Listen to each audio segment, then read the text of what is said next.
My recipe for Greek lemon chicken soup, it's kind of a mainstay when my daughters come in town from college or out of town. I would always have a pot of this waiting for them. And if the weather got cold or rainy, I always would make a pot, and we would make a big pot and it was gone quick. So this is a family favorite. It's easy to make, cheap, quick, but if I may recommend, follow the recipe implicitly the first time and then do what you do. But stay with my plan the first time and then do your thing. Have fun. Okay, what do you need to make it? You need a stock pot. You need to take the meat off the bones of the chicken. So there's a pan to cool it, and there's a pan to put the skin and bones. The skin you might feed to a family pet.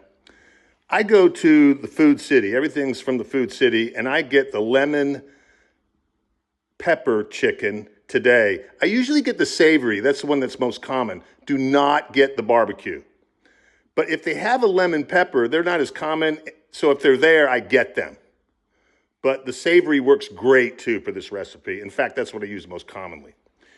3 main spices, a little rosemary, never hurt anybody, a bay leaf, and the spice. It's Cavender's all-purpose Greek seasoning. Very important. I don't make this dish without it. I suppose another spice you need is garlic. I use the mince out of the refrigerator or from my garden. And you'll want some chicken bouillon powder, or the cubes work fine too. Other types of chicken bouillon is fine. I don't use chicken stock. In addition to the chicken, you'll need a whole head of celery, 2 lemons. These just happen to be from my garden, from my greenhouse. I took them off when our Feminello lemons. We'll see how they go. You can use whole baby carrots. You can cut up a regular carrot. I've been using these matchstick carrots. I think they work great.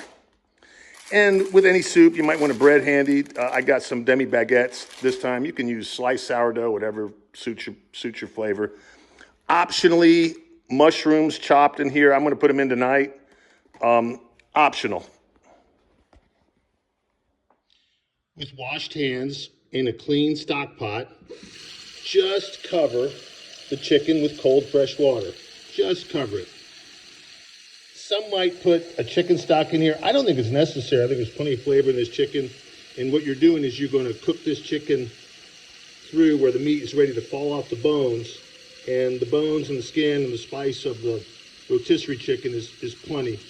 Now, I do supplement this broth with some chicken bouillon powder, or 2, maybe 3 cubes of chicken bouillon.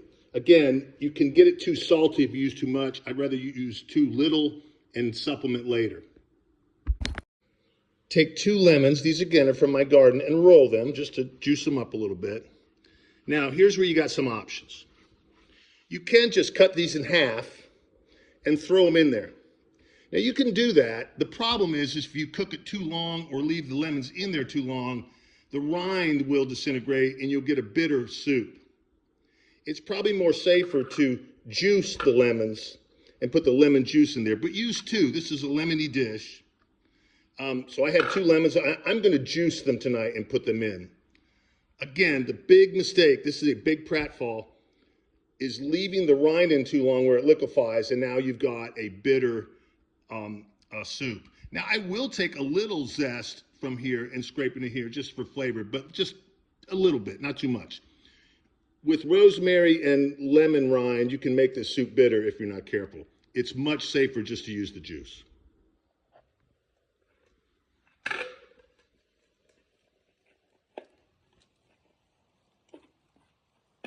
So here's our juice of 2 lemons. There's a little rind in it, that's fine. But what is a distinct advantage of juicing the lemons is you do not pass the seed into the broth. They can be hard to remove. Now again, I like Weiler's chicken powder rather than the cubes.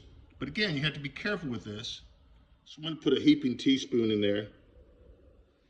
And I'll put a second one. I feel I'm pretty safe with that.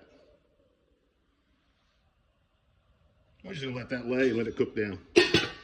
Cover and place on high heat for, I'd say, 20 minutes. I'm just going to keep an eye on it. When it boils, turn it down a bit. Don't let it boil out of the cover. All you're wanting to do here is get the flavor out of the chicken, out of the bones, out of the skin, and you're wanting the meat to fall off of the bones. Okay, while the chicken is boiling and we're making our stock, let's turn our attention to our vegetables. I have a whole, fresh, rinsed celery stalk. Now, I can cut those diagonal, but I typically just cut them straight across in maybe half-inch sections.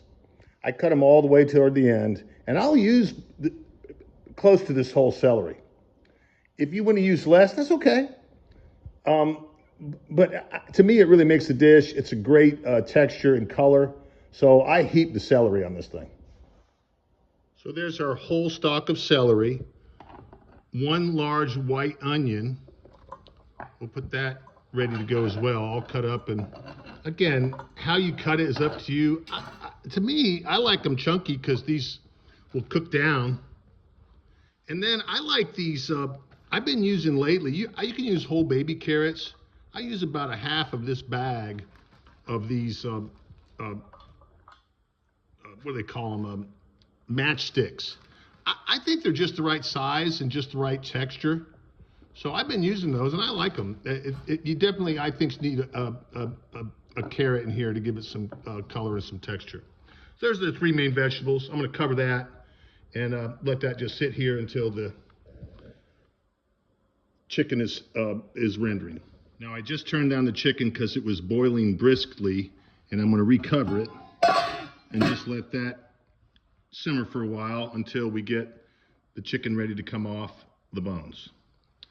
Now, I didn't put my mushrooms in this pot with the other big three because these tend to get sticky, so I put them by themselves.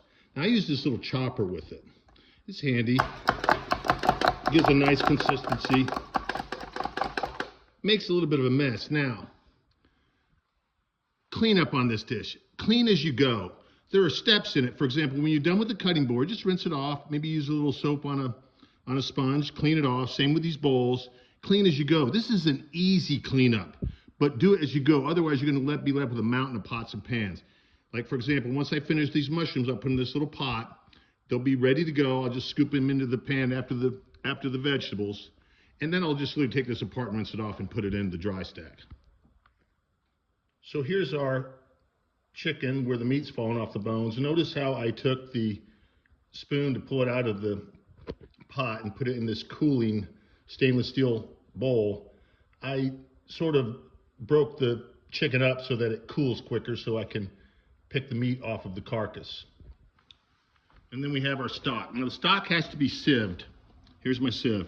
A couple ways to do it. You can take an empty pot and pour it from one end to the other. It might be a little more risk that way. Another way to do it is just simply go through the pot with your sieve and pick up all the particulate. That's a good way to do it.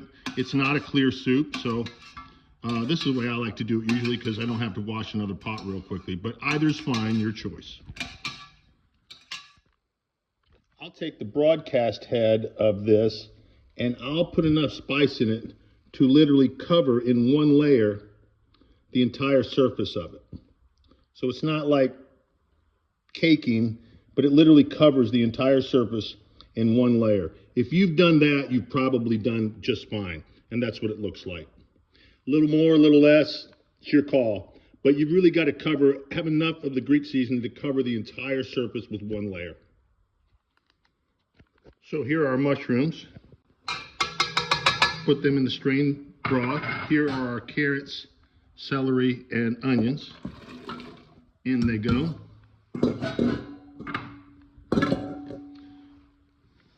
Very important steps. Start first with the Greek seasoning. Now, very important that you get this right. So there's our vegetables and our chicken stock. First step is a large dollop of garlic to taste. I like a lot of garlic. Not too much, but a smidge of rosemary. Not too much. It can get bitter if you put too much rosemary in it. You don't need a lot. Never go wrong with bay leaf. Now here's the biggie. This is the Greek seasoning. This is how I do it.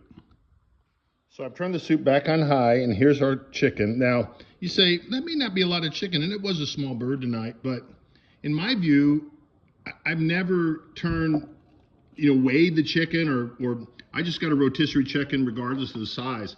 I don't even look. Now, because it's a lemon pepper chicken, I usually put a little lemon pepper in here, and I'm still gonna, but I'm gonna be a little sparingly because there's already that on the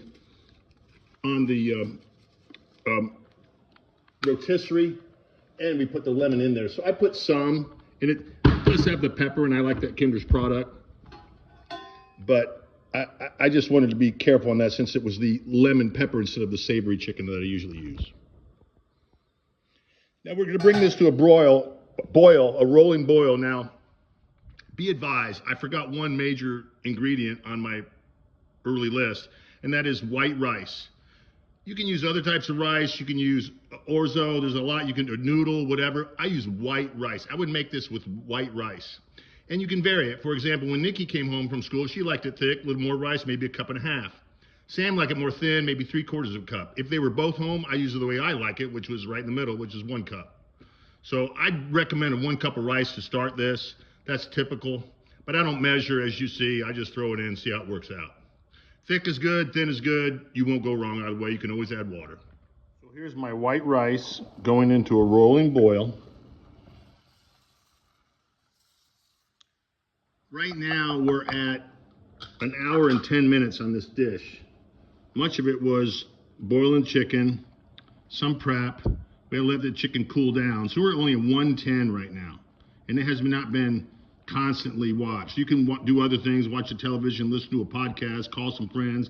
I'm getting ready to do finish my patient callbacks.